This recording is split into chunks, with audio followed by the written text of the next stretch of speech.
Hey, welcome to Digging Into the Bible. My name is Jim Barnard. This is a production of Tiller Coaching.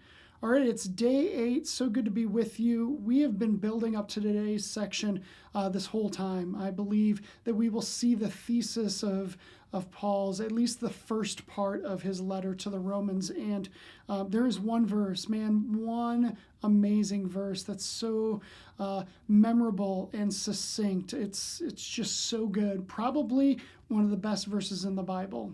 If anyone can claim that, I just did. But we don't want to delay. Let's go ahead and dig in. This is Romans chapter 3, starting at verse 21. But now the righteousness of God has been manifested apart from the law, although the law and the prophets bear witness to it. The righteousness of God through faith in Jesus Christ for all who believe. For there is no distinction, for all have sinned and fall short of the glory of God, and are justified by his grace as a gift through the redemption that is in Christ Jesus, whom God put forward as a propitiation by his blood to be received by faith. This was to show God's righteousness, because in his divine forbearance he had passed over former sins.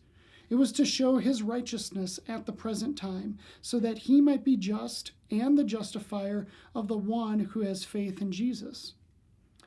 Then what becomes of our boasting? It is excluded. By what kind of law? By a law of works? No, but by the law of faith. For we hold that one is justified by faith apart from the works of the law. Or is God the God of Jews only? Is he not the God of the Gentiles also? Yes, of Gentiles also. Since God is one who will justify the circumcised by faith and the uncircumcised by faith. Do we then overthrow the law by this faith? By no means. On the contrary, we uphold the law. All right, so like I said, there's a thesis, and this one verse, Romans 3:23, is it.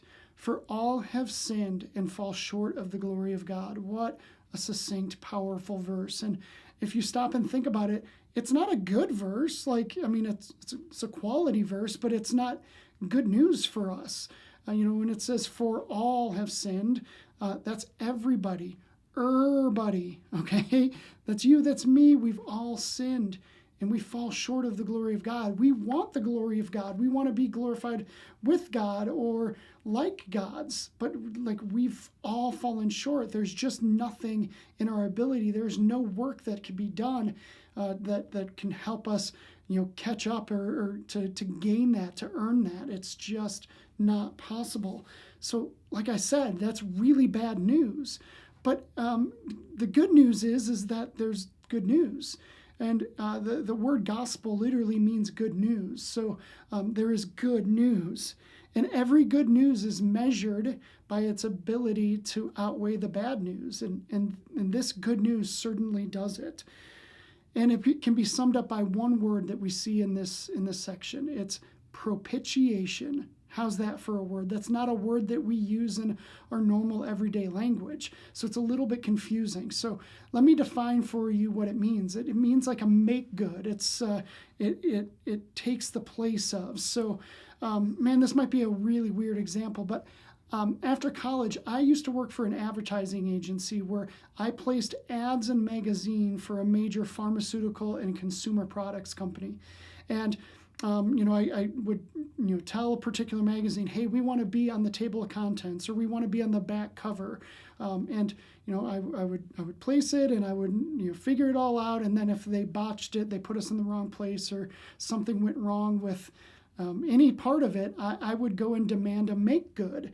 And that make good would, pay for that mistake. Well, propitiation is that, but the propitiation is Jesus on the cross and his blood being shed for us. That's the make good for us not being able to be righteous enough or to do good enough works.